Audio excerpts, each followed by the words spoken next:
गुरुर्ब्रह्मा गुरुर्विष्णु गुरुर्देव महेश्वर गुरुरेव परं ब्रह्म तस्मै श्री गुरवे नमः।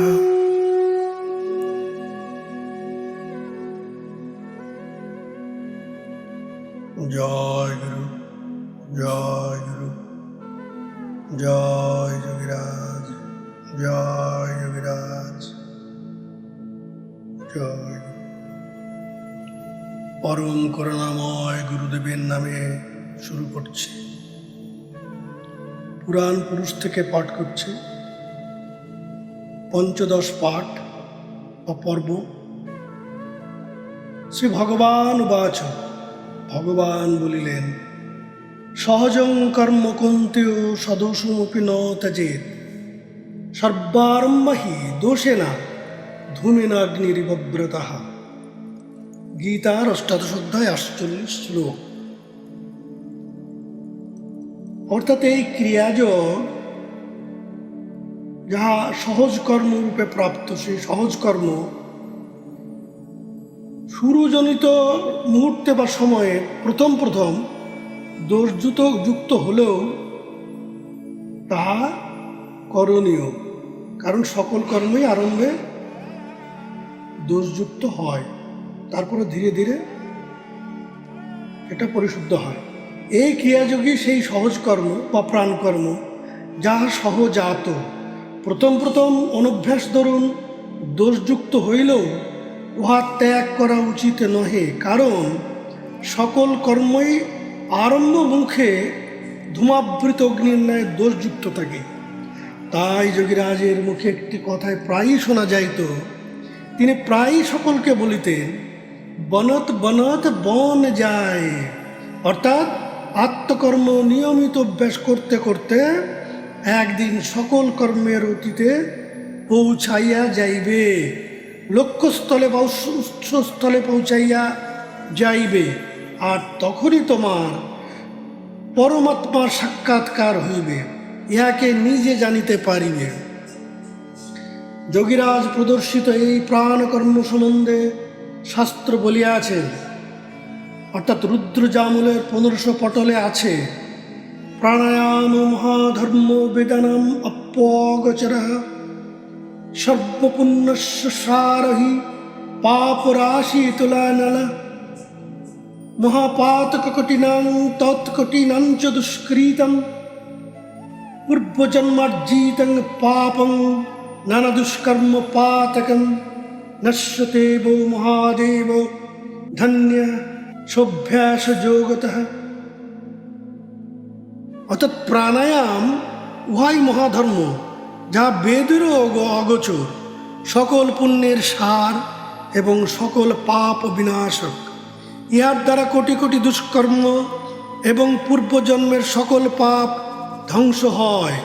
যিনি এই প্রাণায়ামের অভ্যাস করেন তিনি ধন্য। এই প্রাণায়ামের উপকারিতা সম্বন্ধে যোগশাস্ত্র উদাত্ত কণ্ঠে ঘোষণা করিয়াছেন, আনন্দ জায়তে চিত্তে প্রাণায়ামে সুখী ভবেৎ। ঋগ্বেদ ভাষ্য।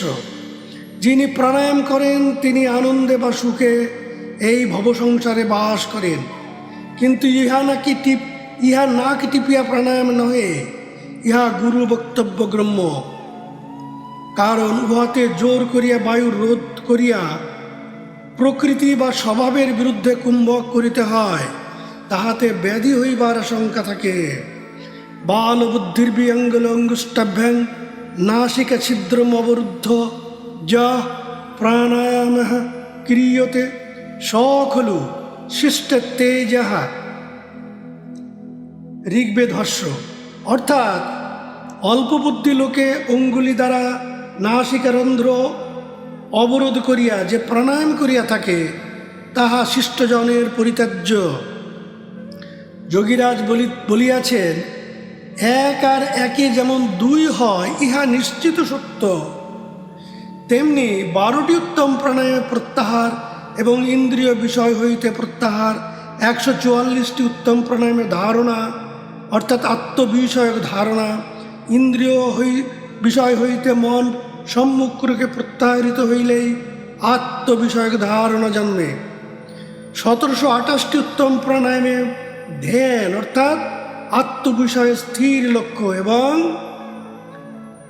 20,736টি উত্তম প্রাণায়ামের দ্বারা সমাধি হইবে, ইহাও তেমনি নিশ্চয় সত্য। এই বিষয়ে গোরক্ষ সংহিতায় প্রথমে বলা আছে, প্রাণায়াম দ্বিশতকেন প্রত্যাহার প্রকীর্তিতঃ প্রত্যাহার দ্বিশতকেন জায়তে ধারণা শুভা ধারণা দ্বাদশ প্রক্তা ধ্যানং ধ্যান বিশারদৈ ধ্যান দ্বাদশ একেনৈব সমাধির অভিধীয়তে। খাদ্য যখন ক্ষুধা নিবৃত্তিকারক, তেমনি ক্রিয়াযোগ ঈশ্বর প্রাপ্তির কারক এবং ভবরোগ নির্মূল কারক। এমন নির্ভুল অঙ্কের মতন বিজ্ঞান ভিত্তিক সাধন পথ তাহার পূর্বে আর কেহ প্রদান করিতে সমর্থ হইয়াছেন কিনা এইরূপ জানা যায় না। ইহাও তাহার প্রদর্শিত সাধন পথের আরেকটি বিশেষ বৈশিষ্ট্য। যোগীরাজ প্রদর্শিত এই ক্রিয়াযোগ সাধন যে কতখানি বিজ্ঞানসম্মত সে বিষয়ে তিনি আরও হিসাব দিয়া বলিয়াছেন যে সাধারণের 24 ঘন্টায় 21,600 বার শ্বাস প্রশ্বাস গ্রহণ ও ত্যাগ করে, উহাই জীবের আয়ু। অর্থাৎ প্রতি মিনিটে সকলে 15টি শ্বাস প্রশ্বাস গ্রহণ ও ত্যাগ করে। এই প্রকারে জীবের আয়ুক্ষয় হইতেছে। যখনই শ্বাসের পুঁজি শেষ তখনই জীবের আয়ু অর্থাৎ মৃত্যু হয়। কিন্তু একটি প্রাণায়ামের সময় লাগে 44 সেকেন্ড।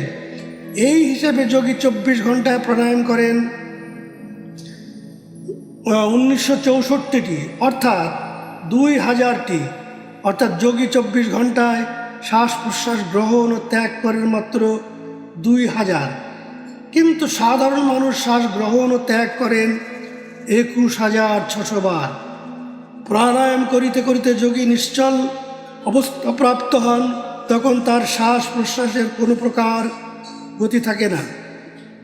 তাই তিনি বলিতেছেন, যখন 6 চক্রতে মন না দিয়া আপনা আপনি ক্রিয়া হইবে তখনই সব কিছু বলিতে পারিবে।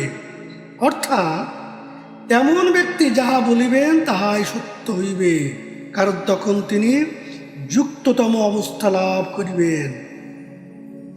এই বিষয়ে তিনি আরও বলিয়াছে, 21,600 শাসা কো রোকে 100 दिन रोके तो जो इच्छा सो सिद्ध होई तब जितना रोज चाहे जिए।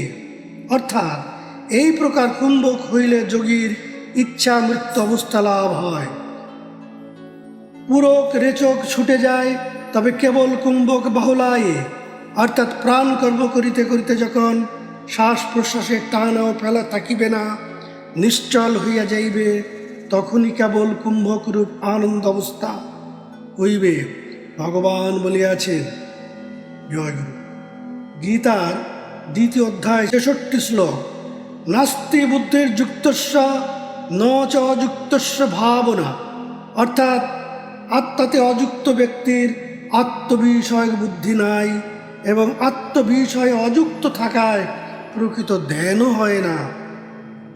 কারণ জীবের বর্তমানে যে অযুক্ত বুদ্ধি অর্থাৎ চঞ্চল বুদ্ধি তাহা মিথ্যা। অতএব এই চঞ্চল অবস্থা হইতে উৎপন্ন যে বুদ্ধি তাহাও মিথ্যা। শ্বাস প্রশ্বাসই যখন জীবের আয়ু, তখন সহজেই বোঝা যায় যে যোগী প্রাণ কর্মের দ্বারা ব্যয় কম করিয়া স্বেচ্ছায় পরম বাড়াইতে সক্ষম হন এবং এই প্রকারে মৃত্যুকে তিনি করতল করিতে সক্ষম হন। তিনি যত বেশি প্রাণায়াম করিবেন তিনি তত বেশি পরমায়ু ও সুস্বাস্থ্যের অধিকারী হইবেন। তাই সমাধি অবস্থা অর্থাৎ ক্রিয়ার পর অবস্থা ও মৃত্যুর পদবাচ্য। তখন শ্বাস নাই, শ্বাস না থাকায় মৃত্যু। এই ক্রিয়াযোগরূপ শ্বাসক্রিয়া একটি সুপ্রাচীন বিজ্ঞান। বেদ, উপনিষদ, গীতা ও তন্ত্রযোগ শাস্ত্রের প্রায় প্রতিটি পংক্তিতে ইহার রহস্য ও উপযোগিতা বর্ণিত হইয়াছে। যজ্ঞ, নিত্য পূজা ও সকল প্রকার ধর্মকর্মের মধ্যেও এই যোগের প্রতীক লক্ষিত হয়। বর্তমানে প্রতীকের আড়ালে যেমন দেবদেবী ঢাকা পড়িয়াছে, তেমনি যজ্ঞ বা বাহ্য পূজার আড়ালে প্রাণযজ্ঞ আবৃত হইয়া গিয়াছে। পুরাণ ঐতিহাসিক দৃষ্টিতে ভগবান শ্রীকৃষ্ণ অর্জুনকে এই যোগ দিয়াছিলেন। সমগ্র পৃথিবীতে বহু মহাত্মা এই যোগ পথে সাধন করিয়া জীবনে চরম সার্থকতা লাভ করিয়াছিলেন। তাহাদের মধ্যে কপিল, রাজা জনক, ব্যাসদেব, সুখদেব, পতঞ্জলি, সক্রেটিস, যীশুখ্রিস্ট, সেন্ট জন পল, আদু দয়াল, কবির, রুহিদাস, নানক, রামপ্রসাদ সেন প্রভৃতি বিখ্যাত মহাশয়গণ। ভগবান বলিয়াছেন তাহার এক অতীত অবতারকালে এই মহান অক্ষয় যোগ প্রলয়িত সূর্যকে বলিয়াছিলেন।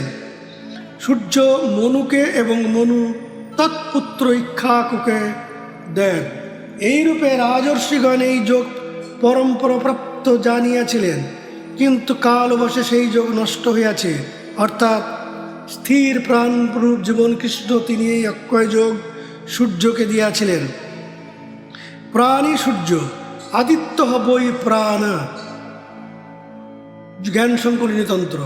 ইরা ও পিঙ্গলাতে প্রাণের যে গতি চলিতেছে, সেই পিঙ্গলা নারীকেই সূর্য নারী বলে এবং ইড়া নারীকে চন্দ্র নারী বলে।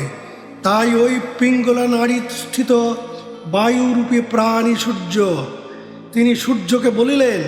অর্থাৎ সেই অব্যক্ত অবস্থারূপ যে স্থির প্রাণ জীবন কৃষ্ণ, তিনি চঞ্চল গতিরূপে সূর্য নারীতে প্রবেশ করিয়া চঞ্চল অবস্থা রূপে প্রকাশিত হইলেন এবং স্থির প্রাণ জীবন কৃষ্ণ কর্তৃক চঞ্চল প্রাণরূপ সূর্য নারীতে যোগ ব্যক্তরূপ অবস্থা হইল। সূর্য মনুকে বলিলেন, মনু অর্থাৎ মন। প্রাণ চঞ্চল হইলে মন উপাধি ধারণ করে, সেই মন উপাধিতে যোগের অভাব ব্যক্ত হইল। বায়ুর স্থির অবস্থায় যোগযুক্ত অবস্থা, সেই স্থির অবস্থা হইতে চঞ্চলতা প্রাপ্ত হইয়া পিঙ্গলারূপ সূর্য মন উপাধিতে যোগের ব্যক্ত প্রকাশ অবস্থা ছিল। অর্থাৎ স্থির প্রাণরূপ আত্মা চঞ্চলতা প্রাপ্ত হইয়া পিঙ্গলারূপে সূর্য, সূর্য হইতে মনে, মন হইতে ইক্ষ্বাকুকে, নাসিকাত স্থিত বায়ুতে এই মহান অক্ষয় যোগের অব্যক্ত ভাব প্রকাশিত হইল। চতুর্বর্ণের চতুরাশ্রমিক ব্যবস্থায় ব্রহ্মচর্য হইতে সন্ন্যাস পর্যন্ত সর্বস্তরে সর্ববর্ণের মানুষের অবশ্য পালনীয়। রঘুবংশীয় নৃপতিগণ প্রায় সকলেই অন্তকালে যোগমার্গ অবলম্বন করিয়া দেহত্যাগ করিতেন। সেই পরম্পরা আমাদের অন্তত মহাকবি কালিদাস পর্যন্ত অক্ষুণ্ণ ছিল। কালিদাস রচিত রঘুবংশ মহাকাব্যের প্রথম স্বর্গে যোগেনন্তে তনুত্যাজম কথাটি হইতে এই তথ্যের প্রমাণ পাওয়া যায়। ক্রমে কাল ও প্রভাবে ইহা লুপ্তপ্রায় হইয়াছিল। সমাচরণে এই মহান যোগ সাধনকে কালের কবল হইতে পুনরুদ্ধার করিয়া এবং ইহার কঠোরতাগুলিকে সংস্কার মুক্ত করিয়া বর্তমান হীনবল মানবের পক্ষে উপযোগী করিয়া মানব সমাজে প্রচার করে সমগ্র মানব সমাজের কাজে এবং বিশ্বের জ্ঞান ভাণ্ডারে ইহা তাহার শ্রেষ্ঠ অবদান। জয় গুরু। আত্মা আছেন বলিয়াই ক্ষিতি অপ তেজ মরুদ্বম দেখিতেছি। আত্মক্রিয়ার দ্বারায় মন কুটস্থ ব্রহ্মে তদ্রূপ স্থির হইলেই মুক্ত। অতএব মুক্ত হওয়ার আর কিছুই নহে, কেবল ক্রিয়ার পর অবস্থায় সর্বদাই থাকা। এই প্রকার ক্রিয়ার পর অবস্থায় থাকিতে দেহ পৃথক থাকে। এইরূপে দেহকে যদি পৃথক করিয়া মন চিত্ত প্রভৃতি কুটস্থ ব্রহ্মে রাখো, তাহা হইলে মনের দৌড়াদৌড়ি হইতে বিশ্রাম পাইবে এবং তখনই সুন্দর রূপ ব্রহ্মেতে থাকিবে। সুন্দর রূপ ব্রহ্মে থাকায় তুমিও থাকিলে না, তোমারও কিছু থাকিল না। অতএব অন্যদিকে মন আবদ্ধ হওয়া হইতে মুক্ত হইলে প্রকৃত প্রস্তাবে তুমি বিপ্রাদি বর্ণও নহে, কোনো আশ্রমীয় নও, তোমার কোনো আকারও নাই, তুমি এই চক্ষের গোচরও নয়, তোমার কোনো ইচ্ছাও নাই। অতএব তুমি এই বিশ্ব সংসারের সাক্ষীমাত্র হইয়া শূন্য ব্রহ্মে সর্বদা থাকো, অর্থাৎ ক্রিয়ার পরবস্থায় থাকো। ইহাই তোমার একমাত্র কাজ। এই মহাশূন্য ক্ষণিকের জন্য যাহার দর্শন হইয়াছে তাহার জীবন সার্থক।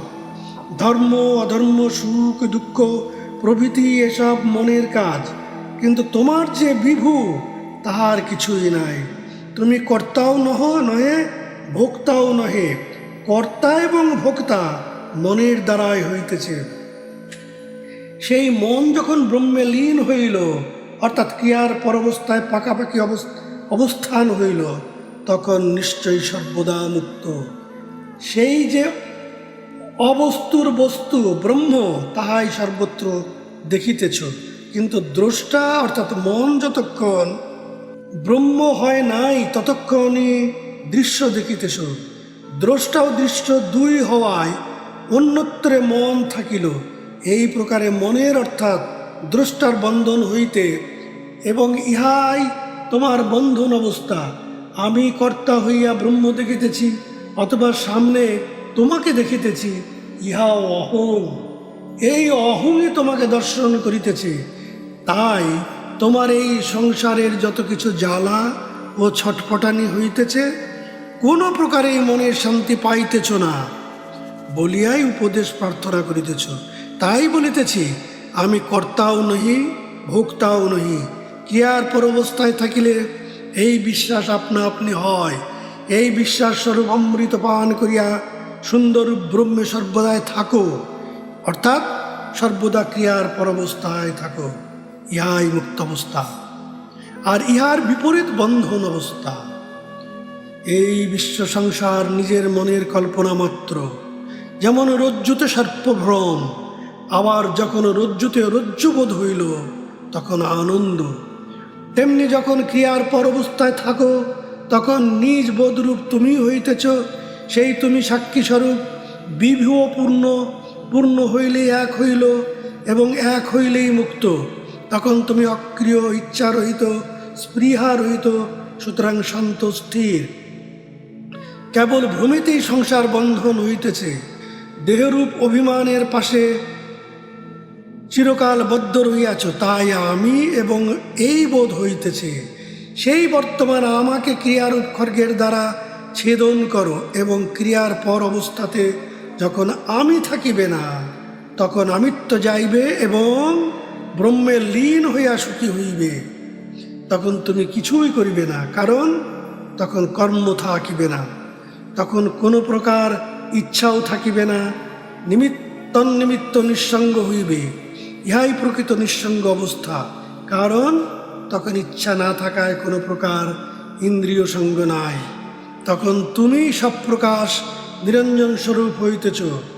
শুদ্ধ বুদ্ধ স্বরূপ ক্রিয়ার পর অবস্থাতে তুমি হইতেছ। তুমি এত বড় লোক হইয়া ক্ষুদ্রচিত্ত হইও না।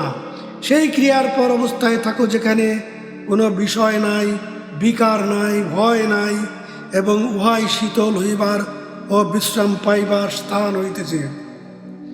তাহার পূর্বে আমি এইরূপ জ্ঞান হওয়াতে জগৎ ভাসমান, কিন্তু যখন ক্রিয়ার পর অবস্থাতে আমি নাই এইরূপ আত্মজ্ঞান হইল, তখন আমি আবার কাহাকে নমস্কার করিব? তখন আমি নিজেই নিজেকে ওঙ্কার ক্রিয়ার দ্বারায় নমস্কার করি, কারণ আমার বিনাশ নাই। অন্য কাউকেও নমস্কার করিতে হইলে দুই হইল, আবার যাহাকে নমস্কার করিব তাহারও বিনাশ আছে।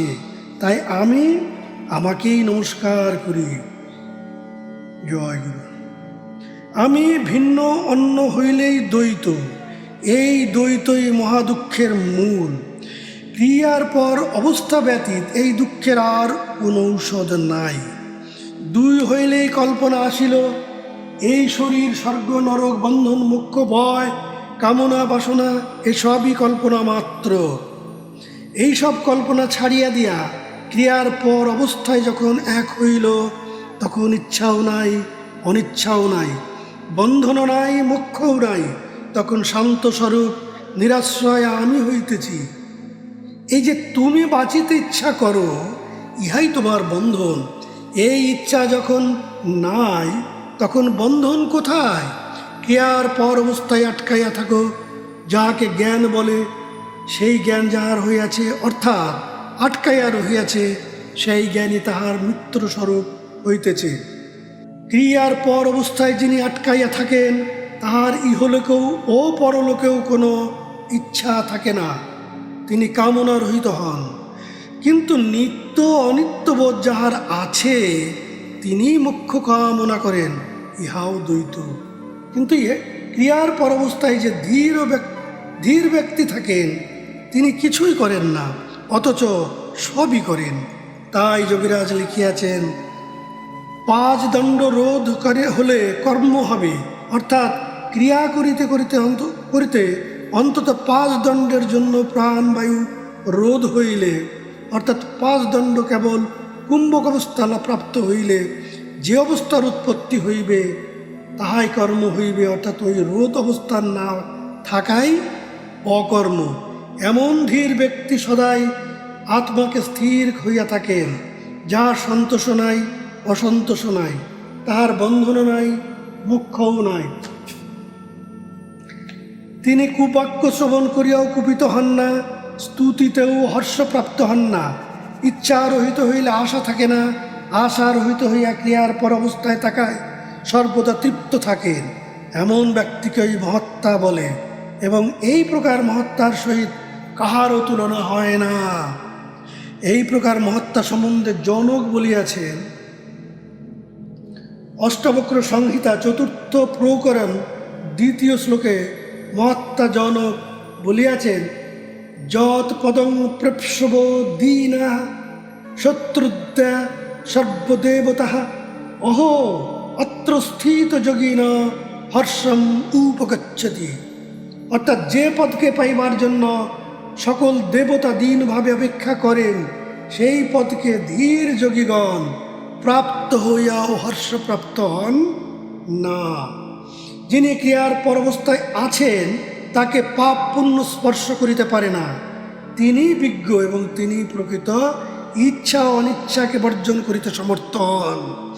এই বিশ্ব সংসার জলের বুদ্বুদের ন্যায় এইরূপ জ্ঞান করিয়া দুঃখ সুখ উভয়কেই সমান জ্ঞান করিয়া, আশা নিরাশার সমান জ্ঞান করিয়া বাঁচিয়া থাকা, আর মৃত্যু সমান জ্ঞান করিয়া ক্রিয়া করো এবং ক্রিয়ার পর অবস্থায় লয় হও।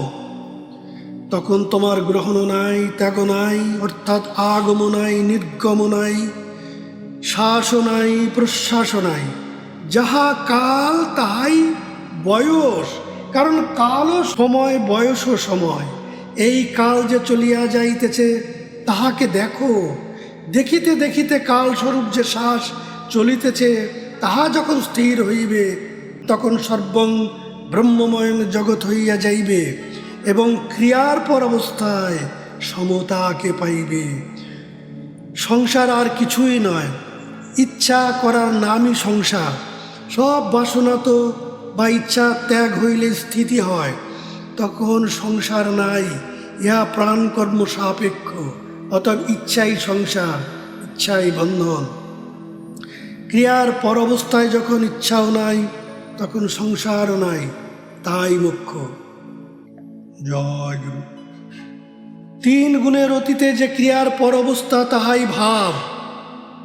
সেই ভাব যখন নাই, অর্থাৎ ক্রিয়ার পর অবস্থা যখন নাই, সেই ভাবের অভাব মনের বিকারে হয়। মন চঞ্চল হইলেই মনের বিকার হয়, এবং তখন ক্রিয়ার পর অবস্থায় না থাকায় ভাবের অভাব হয়। কিন্তু ক্রিয়া করিতে থাকিলে অভাব চলিয়া গিয়া স্বভাব আসিয়া ক্রিয়া হয়, অর্থাৎ তখন মস্তকে এক প্রকার অনির্বচনীয় ভাব হয়, ইহাই নেশা। তাহার পর স্থিতি হইলে বিকার রহিত হয়, এবং বিকার রহিত হইলেই নির্বিকার। নির্বিকার হইলেই শান্ত, এবং শান্ত হইলে আর আসক্তি থাকে না, কোনরূপ ক্লেশ থাকে না, অতএব বিশ্রাম। চিন্তা করিলেই দুঃখ, কিন্তু ক্রিয়ার পর অবস্থায় যখন চিন্তা শূন্য, তখন সুখী ও শান্ত। জয় গুরু। ভালো মন্দ, হর্ষ বিষাদ, আশ্রম অনাশ্রম, ইহা করিতে হইবে, ইহা ছাড়িয়া দিব, এই সমস্ত চিন্তা ছাড়িয়া দিয়া শান্ত হও, অর্থাৎ ক্রিয়ার পর অবস্থায় থাকো। তাহা হইলে প্রকৃত বিশ্রাম পাইবে। কিন্তু মনে রাখিও, সেই অচিন্ত রূপকেও যদি চিন্তা করো, তাহা হইলে চিন্তাকেই ভজন করা হইল। তাই আমার ক্রিয়ার পরবস্থা হোক এইরূপ যে চিন্তা, তাহাকেও পরিত্যাগ করিয়া স্থির শান্ত হও, চিন্তা শূন্য হও এবং ত্যাগ গ্রহণ, এই দুই ত্যাগ করো। তখন ইচ্ছারহিত হওয়ায় অর্থও থাকিবে না, অনর্থও থাকিবে না, রূপেও থাকিবে না, নিরাকারেও থাকিবে না, অথচ সব স্থিতিতে থাকিবে। তখন খাওয়া, শোয়া, যাওয়া, আসা সবই করিবে, কিন্তু কিছুই করিবে না। যেমন মাতাল কোনো কর্ম করিয়াও নিশান্তে বলে, আমি কিছু করি নাই, সেই রকম ক্রিয়ার পর অবস্থা এক বিচিত্র অবস্থা প্রাপ্ত হইবে। তখন সিদ্ধিরও ইচ্ছা থাকিবে না, এবং সিদ্ধি প্রাপ্ত হইলে যে আনন্দ, তাহাও থাকিবে না। ক্রিয়া করিতে করিতে এই প্রকার ত্যাগ আপনা আপনি হয়। তখন ইচ্ছা অনিচ্ছা উভয় না থাকায় বিষয়, সংসার, শাস্ত্র, বিজ্ঞান কিছুই নাই। বদ্ধ কি মুক্ত, তাহাও নাই, কারণ মুক্ত হইবার ইচ্ছা নাই। যেমন কোনো বস্তু পাইবার ইচ্ছা জাগিল, কেমন করিয়া সেই বস্তু লাভ করা যায় তাহার কল্পনা আসিল। সেই ইচ্ছা বা কল্পনার পূরণ না হইলে দেশভাব আসিল। এই সবই মনের ধর্ম।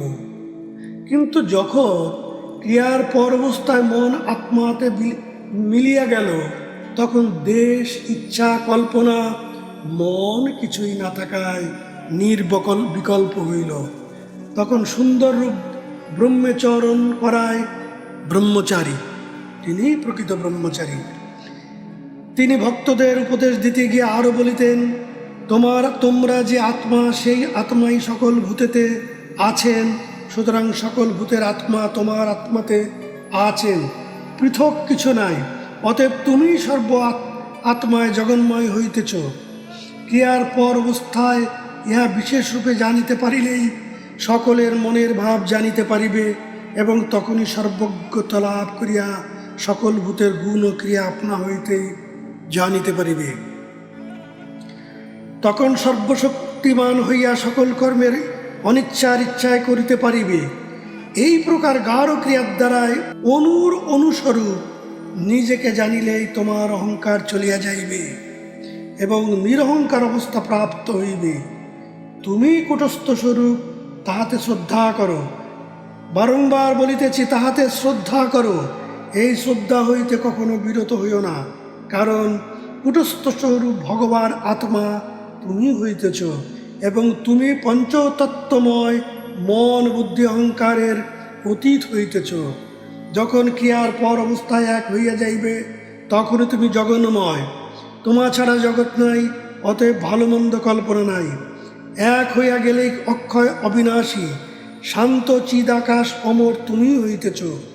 তখন তোমার আবার জন্ম, কর্ম, সংস্কার, অহংকার কোথায়? অতএব ইহা উহা ইত্যাদি বিভাগকে ত্যাগ করিয়া সবই আমি, ক্রিয়ার পরবস্থায় এইটি নিশ্চয় করিয়া নিঃসংকল্প হও।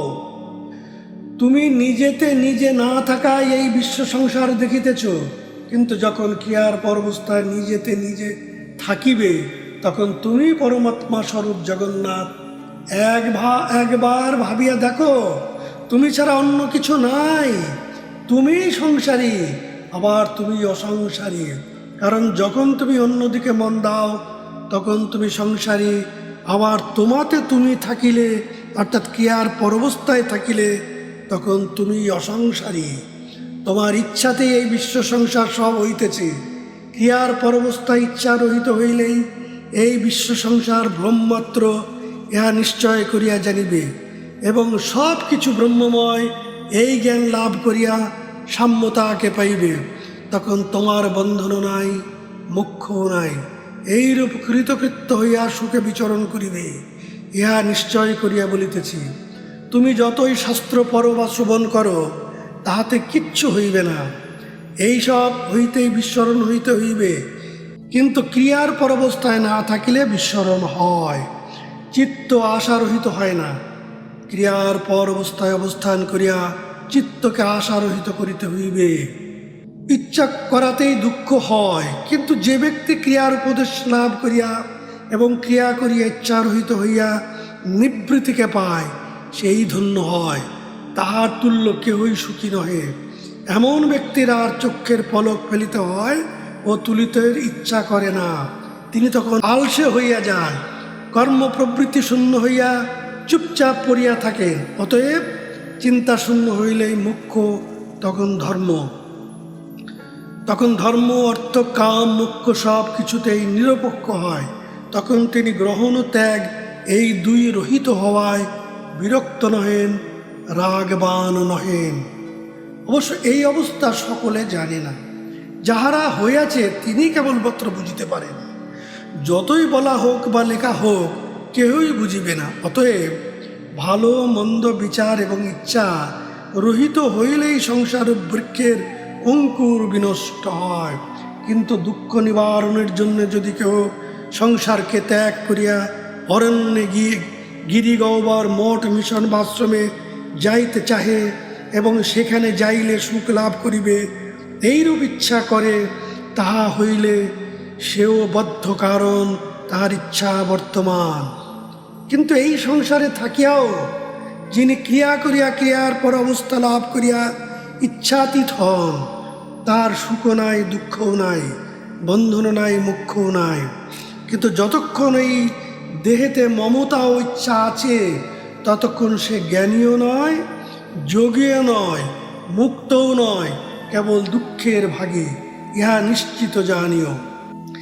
নিশ্চিত জানিও যে যতক্ষণ ক্রিয়া করিয়া ক্রিয়ার পরবস্থা ইচ্ছা রহিত না হইতেছ, সব কিছুই বিস্মরণ না হইতেছে, ততক্ষণ তোমার সামনে স্বয়ং ব্রহ্মা, বিষ্ণু ও মহেশ্বর যদি আবির্ভূত হইয়া উপদেশ প্রদান করেন, কিছুই হইবে না।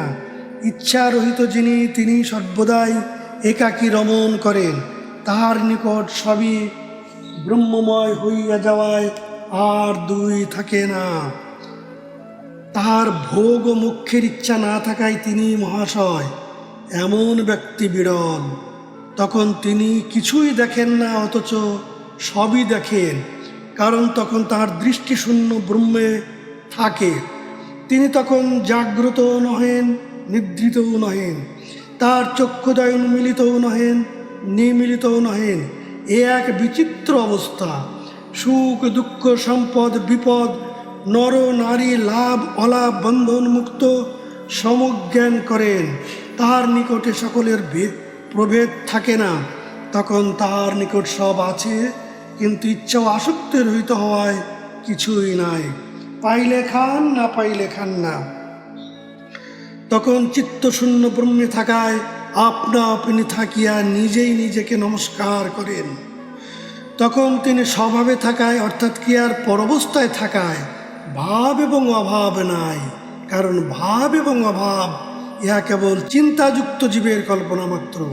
অতএব ভাব অভাবকে পরিত্যাগ করিয়া নিষ্কাম, অর্থাৎ ইচ্ছারহিত হইয়া থাকো। তোমার কিছু জানিবার আবশ্যক নাই, কিছু বলিবার আবশ্যক নাই, কিছু করিবারও আবশ্যক নাই।